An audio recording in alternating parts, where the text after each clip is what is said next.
We're here on the last page of the Atlantis Arc, chapter 21. It's nearing the holiday times, and I just thought it'd be a good time to talk about my feelings overall about this arc. It's the longest arc that I've ever done, and I mean that more as a distinguishable arc compared to my first comic, Silverlights, which is kind of one big arc. And so this arc is really the showcase of the character Pisces, and here we are drawing her here. And while this arc does also tackle some themes about the environment and nature and tradition even, I more so want to talk about Pisces today, because with the upcoming arcs, especially early on in the series, because we still are early on, crazy to say 4 years later, I thought it'd be important to talk about what my intentions were, how I think it went, what I'll do in the future. And so anyways, No Name Star is a story about direction. That's the main theme of it, and that'll stay that way for sure. And so when we talk about direction, that implies that there's going to be characters that are feeling lost. And so the way that Pisces is feeling lost in the beginning of this arc is, well, she is a princess born to the Atlantean race. However, she was born with legs, as you can see.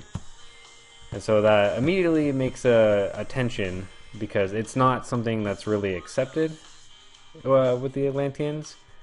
What makes it worse is the events that happened a few months prior to this arc starting. I won't talk about those events too much because they're spoiler heavy, but they were significant to the story, and they led to the events that happened in this arc. So, direction. She is feeling lost because she doesn't fit in this world that she's born to. And she still is truly an Atlantean. You know, she's a fish person. However, she's not accepted quite so, and she also, because of that, has been pushed to admire the surface a bit. And so when Pol, Eris, and Vea come as Team Polaris to Atlantis, and Pisces meets them, oh, they met on the surface actually, but she immediately is quite fond of them because, one, they were welcoming, and two, they had legs, and showed interest in Pisces.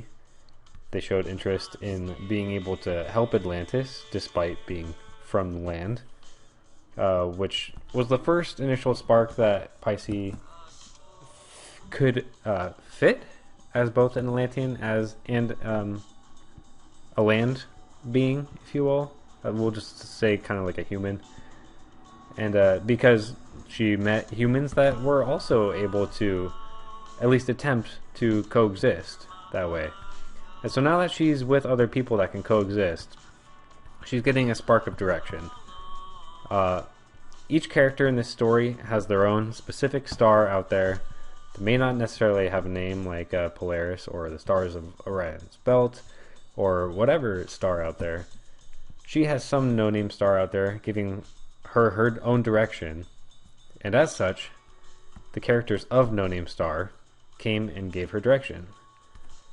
So in this arc, she was able to also live up to her destiny as the warrior of Atlantis, which I think is also important because her direction is distinguishable in her character. As you can see, she has legs, and she's also an Atlantean, but she didn't feel like an Atlantean, and she certainly didn't feel like a human either.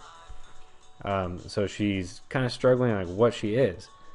And well, in this chapter, you can see she decides that she can be a combination of both, aka coexisting, aka nature getting a balance, right? Because this conflict was originally started by the overpowering of humans and pollution.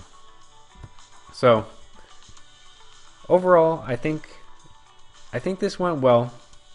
I think Pisces' role in this arc and story, I think, was the best thing I did.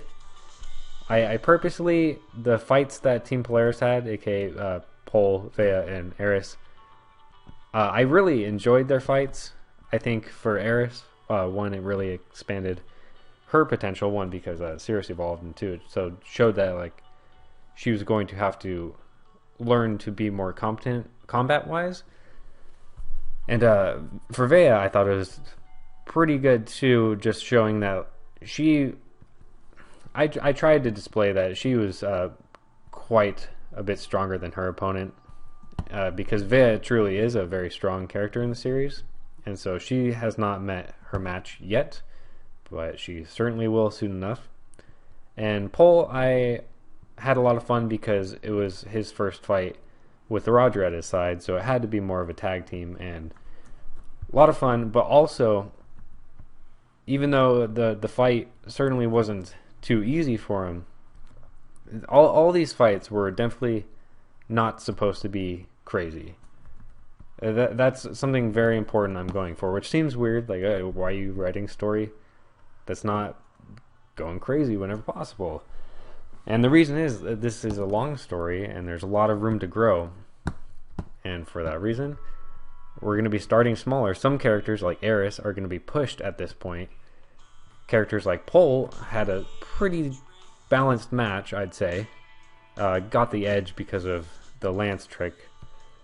And then Vea is still too strong at this point, and that's what I'm going for. That's what I'm trying to say with this story. So I was happy with how all that went.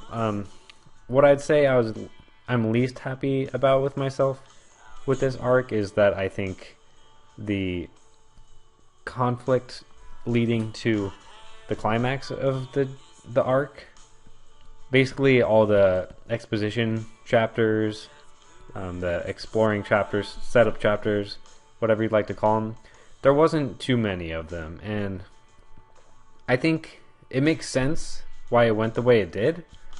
I honestly, events had already occurred in Atlantis, so when Team Polaris showed up, they were really already jumping into something that had well started, which is why things went quick.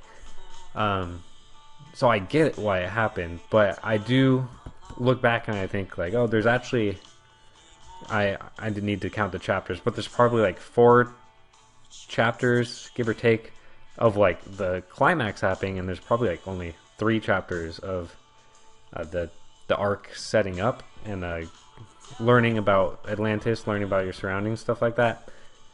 So if I could do anything different, I would like to somehow add more in the beginning, but also this is the beginning of the story, and you know, the lore is going to stretch out arcs in the future, so keeping it concise now probably isn't a bad thing. I would just like to expand on things as much as possible. I think when things are expanded on and have information to them that is plentiful and interesting, I think it helps you get more attached.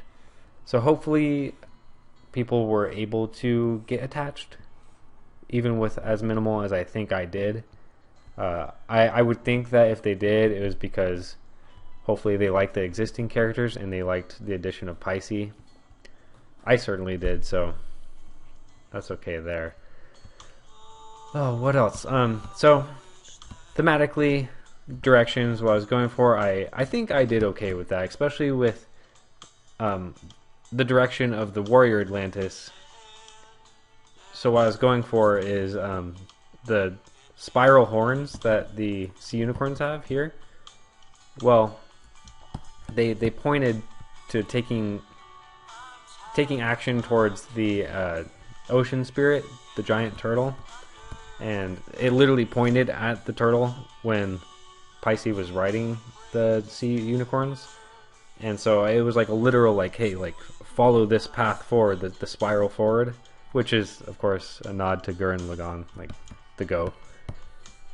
So direction there, and then direction from No Name Star. I think I already touched on this, but you know, these people are called no-name stars. She has a no-name star out there that gives her direction that she needs to find one day. And so here she was able to get pretty far in that direction.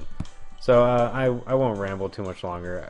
I'm definitely really proud of myself for how this arc went, because it's a commitment, and it probably doesn't seem like that much to other people or even retrospectively, just because really I think the chapter, it's probably like 7.5 to 8 chapters. There's going to be one more chapter after this that wraps everything up, which I'm also excited for, so I'll try to make it as special as possible.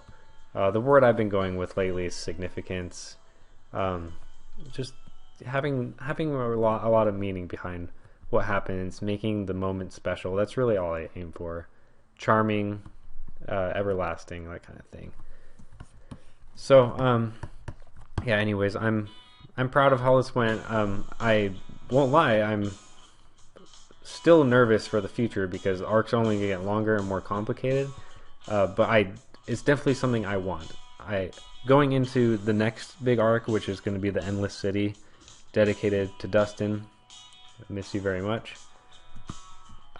Going into that arc, I definitely want to add more intertwined storylines, and it's still not going to be the most that it'll ever get in the story, but I want to add more. The stakes will certainly be raised in that arc, and also I'm going to try to add things that really move the story in the background, which I think is important. It builds anticipation, not only for the reader but for me too. It's fun to do.